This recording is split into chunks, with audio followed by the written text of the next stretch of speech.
জয়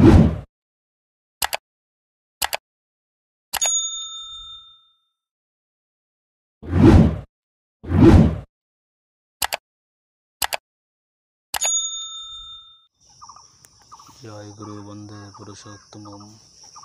ঠাকুরের এই মহাদেওয়া, ঠাকুরের মহানাম নিয়ে যদি আমরা সবসময় চলতে পারি, তাহলে আমাদের জীবনের অসাধ্য সাধন হয়ে যায়।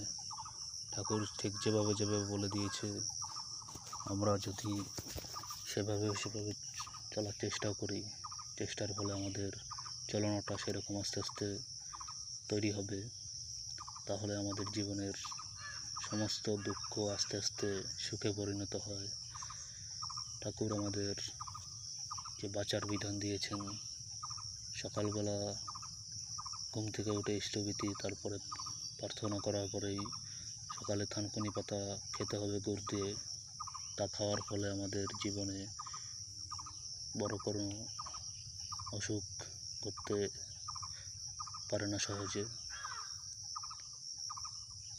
সেই জন্য ঠাকুরের বিধান আমাদের সবসময় মেনে চলা উচিত।